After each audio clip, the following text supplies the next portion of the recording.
Всем привет! Вы на канале Польза.нет, меня зовут Саня, и здесь сейчас вы видите юбилейный 80-й обзор одним кадром. Что это такое? Быстрый обзор одним кадром. Это когда я рассказываю о смартфоне, снимая на него, при этом работают его родные микрофоны. Основной модуль здесь он LYT600, и вы имеете возможность в одних и тех же условиях оценивать съемку и микрофон. Меня зовут Саня, основной канал Польза.нет, подобные обзоры 79 штук на канале Польза Стримы. Я надеюсь, что вы теперь на него подпишетесь и будете смотреть там и сравнивать в одинаковых условиях. Одно лицо, один микрофон, один звук, один источник звука меня. Ну или не меня, а по-другому смартфоны, которые снимают меня и в одинаковых условиях. Соответственно, максимально подробно можете оценить в обзоре одним кадром. Я не делаю склеек, я просто выгружаю то, что они снимают, на что они способны. Сегодня вы видите, как имеет возможность снимать Redmi Turbo 3. Насколько он хорош, и в перспективе это Poco F6. Сразу минусы, чтобы вы не думали, а зачем я его вообще открываю, этот обзор? Потому что здесь я рассказываю о минусах напрямую, без того, чтобы рассказать сначала все, а потом минусы. Первое, смотрите, здесь AOT обрезанный. То есть вот это вот умный Always On Display, который они теперь ввели в рекламе, это просто очередной обрезанный Always On Display. Надеюсь, в F6 его не будет, но скорее всего он будет. Нормального всегда на экране здесь нет. Это первый недостаток. Второй, шим. Здесь очень приличный шим. Мы уже жарили этот смартфон в течение 3 часов на канале Польза Стримы. Можете прийти посмотреть. В записи все осталось, все претензии тоже остались. Никакие FPS он не держал в играх, хотя, когда мне напишут сейчас, что здесь операционка HyperOS, но в то же время в течение месяца он уже продается, уже несколько обнов было, пока ничего не оптимизировали. До того, как я все-таки продолжу насчет минусов, а минусов здесь, как вы понимаете, хватает, не забудьте подписаться на канал с колоколом, не забудьте подписаться на канал Польза Стримы, Польза Лайв. Там 79 подобных обзоров. Надеюсь, что вы подпишетесь, и подобный контент будет продолжаться. Разумеется, полноценный обзор и на этот смартфон, и на Poco F6 на этом основном канале будет. Напоминаю, что есть еще Польза Стримы канал, где мы жарим эти устройства. И, кстати, этот девайс был интересен довольно многим, потому что, чтобы за 48 часов у меня 9000 просмотров было на стриме по какому-то там китайскому смартфоне, это, скажем, прямо редкость. Все, телеграм-канал скидок взаимопомощи, мой личный телеграм-канал также по ссылкам в описании. Не забываем, что я разыгрываю здесь раз в месяц смартфоны. Первые 3 месяца это будет Poco X6 Pro, первый уже улетел, потом будут какие-нибудь поновее смартфоны. И вот так может снимать данный смарт на основной модуль. Но не об этом мы сегодня решили поговорить. Да, и условия для участия в розыгрыше: подписаться на этот канал с колоколом, оставить комментарий больше 5 слов, указать свое имя в телеге и подписаться на телеграм-канал скидок. Все. Начнем с этого смарта. Потихонечку. Помним, что канал критичный, может быть и про критику, и про недостатки, может быть какие-то достоинства, там из разряда у него защита от влаги, от этих влажных нажатий вроде бы IP64, но брать я не буду, никаких IP67 здесь нет, а это значит, топить его нельзя, но топить я его все равно буду, но это будет уже потом. Что с комплектом? Зарядка, чехол довольно неплохой, но снимаю сейчас не в чехле. Помимо чехла, зарядка на 90 Вт должна заряжать за 34 минуты с нуля. У меня она заряжает за 44 минуты с нуля. Может быть, как говорят, аккумулятор раскачается, может быть, зарядка раскачается, но пока 44, по-моему, 42 лучшее было время. Я еще несколько раз его поперезаряжаю. Если говорить про операционку, сразу сходу, если вы берете Turbo 3, его можно сделать русским язык, разумеется, но операционка все равно изначально идет на английском языке, на китайском языке, русского здесь нет, это первое. Если вы даже его будете русифицировать, все в русском языке у вас не будет, где-то будет прослеживаться английский. И следующий момент, немаловажный, минусы сразу китайской версии, то, что здесь, в отличие от Realme 6 SE, нет даже 7-го бенда. Здесь у 4G только 3-й бенд. 7-го и 20-го нет. И да, вы сейчас вспоминаете всю эту рекламу, если уже смотрели на Redmi Turbo 3, я думаю, смотрели, что Snapdragon 8S Gen 3, который хуже, чем Gen 2, хотя многие будут говорить, что по графическому процессору он лучше, баллов Antutu больше. Баллов Antutu он выбивает 1 400 000. И Не лучше он по мне, чем 8 Gen 2, но не будем об этом. Это мы вспоминаем сразу iQOO Neo 9, который тоже очень крутой. И он уже на стареньком, получается, процессоре. Но, возвращаясь все-таки к железке, заряжается он за 44-42 минуты. Если говорить про его физические какие-то качества, пластиковая рамка, притом волшебная, потому что он у меня уже падал вот на эти скалы, которые вы видите. И у меня не разбился экран, защитная пленка ушла в ноль, потом в полноценном обзоре увидите, как он упал жестко, я думаю, всему конец. И рамка промялась в 3 местах, но экран не пострадал. И за это ему огромный плюс. Это не значит, что он какой-то защищенный, просто в моем конкретном случае он выжил. И в тех же условиях, мне кажется, большинство смартфонов бы погибло. На нем даже царапины не осталось. Говорю, если бы, ну, увидите, как он упал. Я был очень удивлен, что с ним все хорошо. Мини-джека здесь нет. Инфракрасный порт есть, за что им огромный плюс. Type-C-шник здесь версии 2, не 3.1, не 3.2. И где-то за 51 секунду он 2-гигабайтный файл записывает. В принципе, этого достаточно для каких-то стандартных решений по скидыванию чего-то там из разряда видео. Но и не супер, не какие-то супер скорости. А про бенды сказал, про русский язык сказал. Google сервисы, разумеется, на борту, никаких проблем с ними нет. Устанавливается Play Market и АПКшки легко и свободно, и непринужденно. Возвращаясь к комплекту, чехол, зарядка, блок питания на 90 Вт. Все по фэншуй. Ну и ключ для извлечения слота под 2 нано-сим-карты. 2 нано-сим-карты вытаскиваете и вставляете, и все. Карту памяти, разумеется, запихать нельзя. Оперативка последняя, внутренняя память последняя. В storage-тесте в Antutu он выбивает нереальные для его стоимости. А его стоимость 25 тысяч рублей даже сегодня, без всяких распродаж, 197 тысяч баллов. Вот смотрите, как он против солнца снимает. Он волшебно снимать и не должен. Как раз миссия моя в самом начале, когда я говорил, что у него сенсор такой же, как в Realme 12 Plus, который стоит 19 тысяч рублей, притом глобальный. Ну, это говорит о отношении к камерам. Насчет того, что там 355 у нас IMX Ultra ширик стоит, насчет того, что у нас OmniVision фронталка, вы и так прекрасно знаете. То есть, по факту, здесь у вас только основной модуль более-менее приличный. Потому что ультраширик печальный, 1080p 30 fps, еще и печальный. Фронталка печальная, 1080p 60 fps, еще и OmniVision. Вот. Но ничего другого, в принципе, от этого смарта мы не ожидали.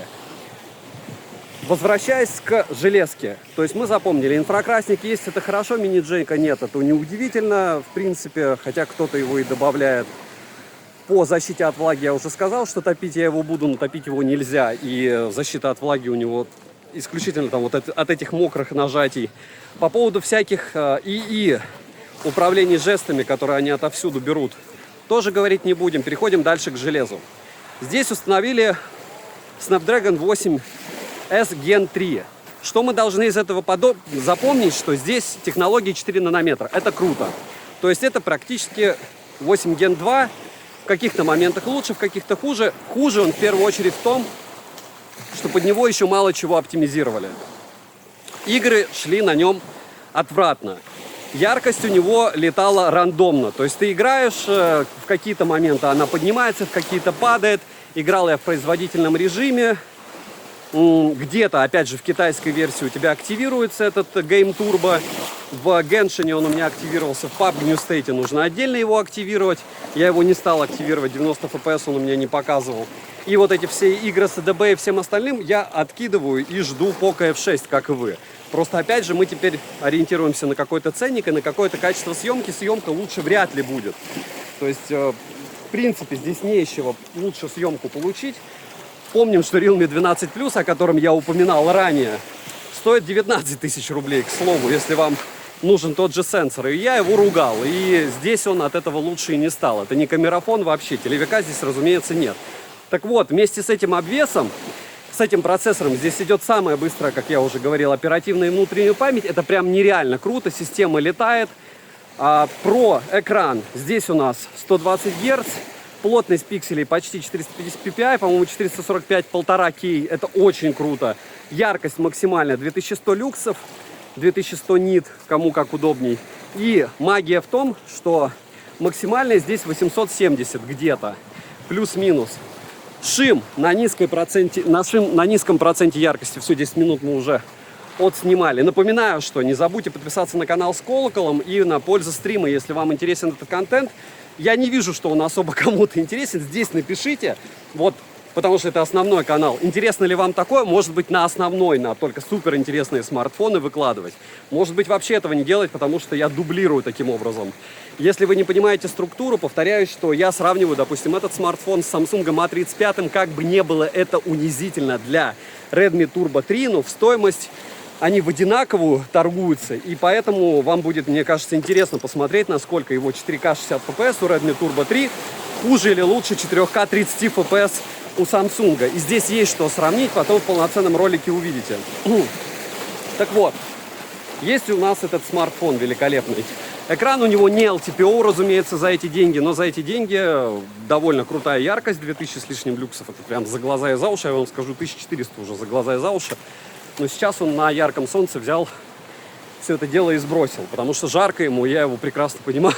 Мне тоже жарко. Я думаю, вам бы было тоже жарко. Здесь ощущается как 44 сейчас эта температура. Но смарт без чехла, смарт без металлической рамки, то есть у него она пластиковая. Кстати, это нехорошо, и когда говорят, что смартфон греется, это плохо. Нет, смартфон таким образом отводит тепло от процессора. И да, он до каких-то немыслимых температур не должен перегреваться, но все же. Разумеется, подсветка у него есть. Разумеется, если говорить про экран, тач просто великолепно крутой, волшебный, но помним, что у меня защитная пленка практически сразу слетела. Вот, если говорить про особенности экрана, про шим я уже сказал, можете посмотреть польза стримы, прожарку, там все было максимально наглядно, что с шимом происходит. Если говорить про подбородок, он чуть-чуть есть. Про звук. Он хуже, чем в Honor за эти деньги, как бы я ни ругал Honor, и он однозначно хуже, чем OnePlus-овская Vibra, здесь Vibra. Но оно есть, все, вот все работает. Разблокировка по лицу тоже. Большой минус здесь виртуальный датчик приближения, не физический. И у меня он отрабатывал нормально, я на стриме его тестировал нормально, но я смотрел обзоры месяц назад. На старых прошивках, получается, как только его выгрузили в китайских магазинах, датчик приближения отрабатывал плохо.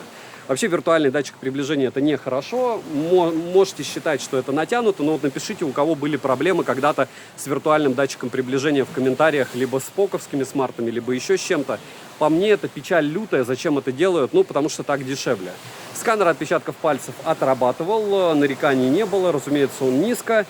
И если говорить в целом про устройство, которое, разумеется, я еще буду гонять, и, разумеется, вы увидите результаты. Всякие 3D-марки он прошел.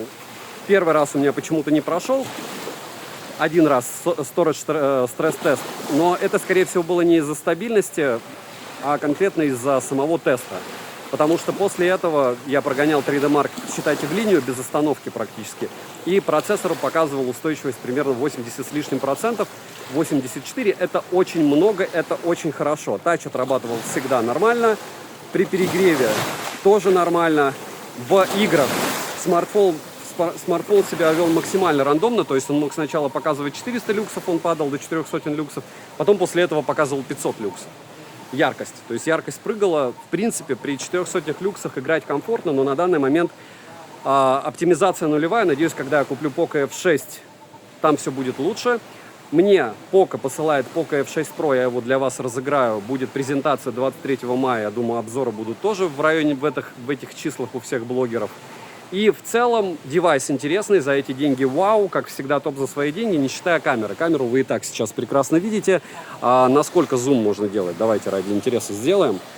И вы ощущаете, как работает все-таки внутри себя маркетинг. Вот здесь, кажется, X6, ну, нормальная съемка. Когда мы с вами тестировали Realme 12 Plus, казалось, как же все-таки отвратно. Это лояльность к бренду, это понимание того, что железка здесь прямо вау. Но помним, что в эти деньги купить много можно чего. И Realme 6 SE можно купить, и можно купить iQOO Neo 9, и еще очень много всяких девайсов, включая, кстати, OnePlus. Но это уже другая история. Помните тот обзор на Ace 3V, который будет Nord 4? Вот это фактически их конкурент, мне кажется, на глобальном рынке. Только в Nord 4 прошивка вау, вибра вау, звук лучше. Но Redmi хорош за свои деньги, я уверен, что они его еще будут супер выгодно продавать под неймингом Poco. Девайсу от меня пока предварительно однозначно да, лучше без 7 и 20 бенда, конечно же, 3 здесь есть, но без 7 покупать неразумно. При перепрошивке, даже если у вас появится глобалочка, у вас не появится бендов.